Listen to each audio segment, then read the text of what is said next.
देखिए ज्योति सिंह कहां पहुंच गई। ज्योति सिंह पहुंच गई प्रशांत किशोर से मिलने। चुनाव लड़ने की अटकलों के बीच प्रशांत किशोर से मुलाकात हुई।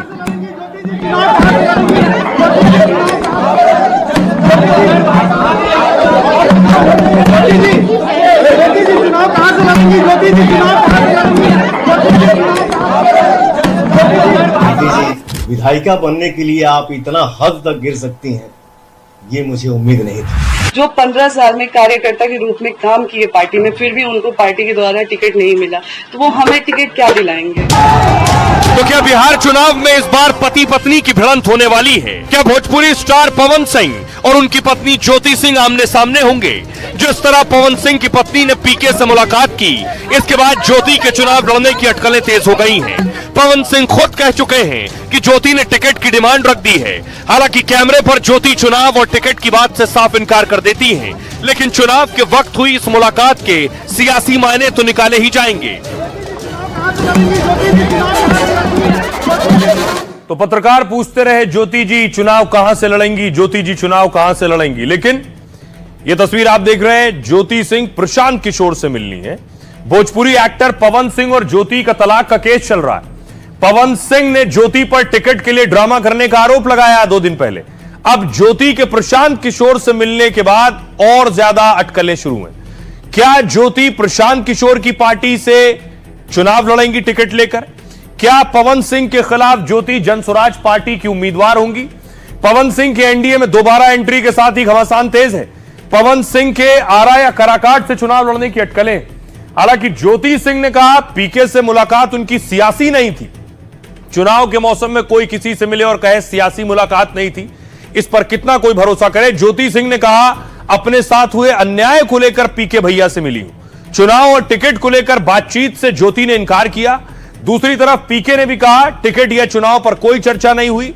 पीके ने भोजपुरी एक्टर पवन सिंह को अपना दोस्त बताया। पारिवारिक विवाद पर टिप्पणी करने से पीके ने इनकार किया है। आइए इस मुलाकात के बाद सुनिए जरा पीके और ज्योति क्या कह रही हैं। यहाँ पे मैं चुनाव लड़ने के लिए या फिर टिकट के लिए नहीं आई थी। मेरे साथ जो हुआ है, यहाँ पे मेरे साथ जो अन्याय हुआ है, वो किसी और महिलाओं के साथ ना हो। कोई और महिला जो मैंने झेला है वो कोई और महिला ना झेले, क्योंकि आए दिन ये महिलाओं के साथ होते रहे। मैं उन तमाम महिलाओं की आवाज बनना चाहती हूँ जिसके साथ ये अन्याय हो रहा है, आज की डेट में ये अन्याय किया जा रहा है।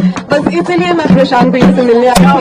मैं चाहती हूँ नहीं, मैं यहाँ पे चुनाव की कोई बात ही नहीं है, यहाँ पे चुनाव को लेकर कोई बात नहीं हुई है और न ही टिकट की कोई बात हुई है। मैं बस उन तमाम महिलाओं के लिए यहाँ पे आई हूँ जिसके साथ मेरे साथ अन्याय हो रहा है, तो वो उसी चीजों से जो जूझ रही है महिलाएं, मैं बस उसके लिए आई हूँ। तो मेरी ये सोशल रिस्पॉन्सिबिलिटी है, सामाजिक रिस्पॉन्सिबिलिटी है कि पवन सिंह जी की पत्नी अगर यहाँ आई है तो मैं उनसे मिलूं।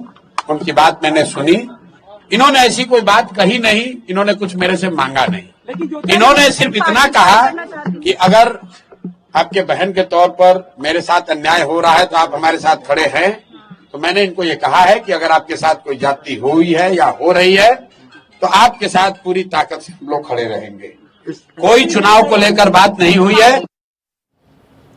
तो बिहार में क्या स्टार्स और स्टार परिवार में भिड़ंत होने वाली है, लेकिन एक स्टार जिसकी सबसे ज्यादा डिमांड है, जानते हैं वो स्टार कौन है?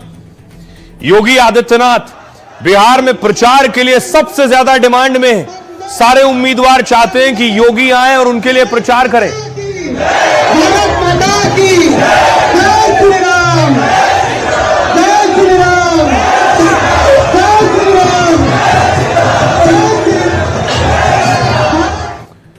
तो सोचिए जरा, बिहार चुनाव में योगी की थोड़ी बहुत नहीं 20 से 25 रैलियां हो सकती हैं। चुनाव के ऐलान के साथ ही योगी की डिमांड बढ़ गई है।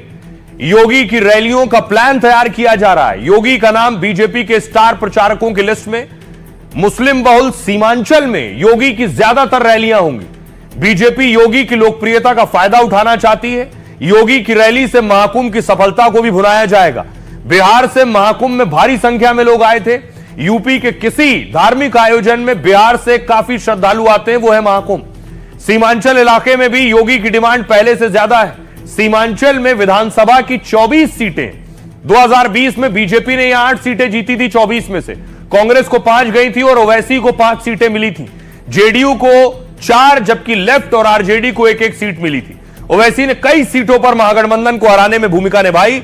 इस बार प्रशांत किशोर भी सीमांचल पर फोकस कर रहे हैं। ऐसे में सीमांचल में इस बार मुकाबला और रोमांचक होगा, साथ ही योगी के चुनावी प्रचार से टक्कर और जोरदार हो सकती है। सुनिए जरा बिहार के लोग क्या कह रहे हैं। योगी आदित्यनाथ को वाकई वो सुनना चाहते हैं? क्या उनके आने से वाकई बिहार की फिजा, चुनावी माहौल बदल जाएगा? सुनिए। योगी जी एकदम ऑल ओवर इंडिया के लिए उपयोगी हैं। एकदम खेला होगा, 110% खेला होगा।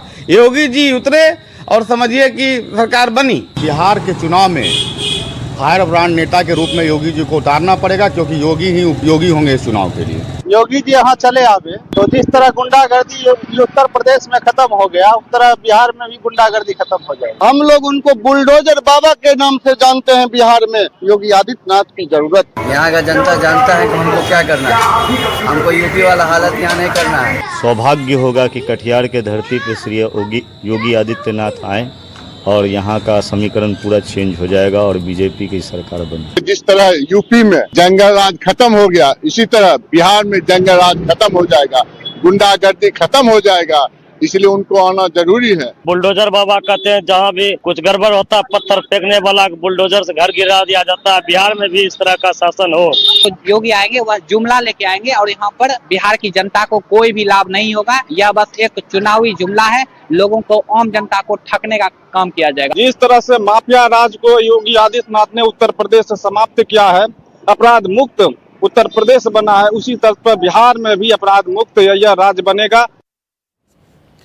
एनडीए में इस वक्त अगर किसी एक शख्स की सबसे ज्यादा चर्चा है तो वो है चिराग पासवान।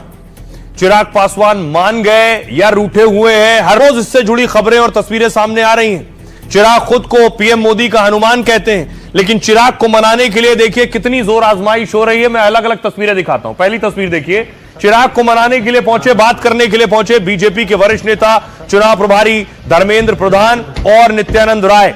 ये रात की तस्वीर है जिस वक्त पहुंचे वो।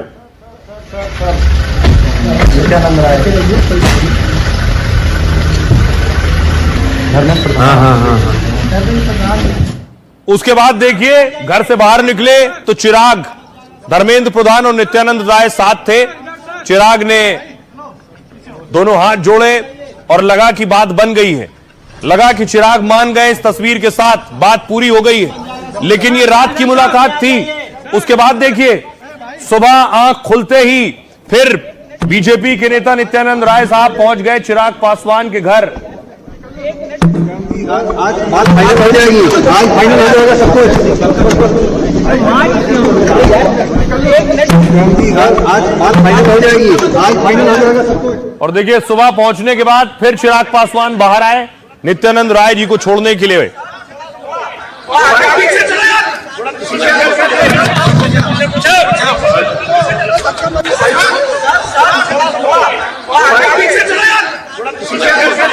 तो अगर सबसे ज्यादा किसी नेता से मिलने मुलाकात का दौर हुआ है तो शायद वो चिराग पासवान ही होंगे। और क्योंकि बीजेपी को लिस्ट फाइनल करनी है, फिर एनडीए की बैठक हुई है। एनडीए की बैठक हुई, गठबंधन के नेता शामिल हुए, जिसमें जेडीयू बीजेपी के नेताओं को आप देख रहे हैं।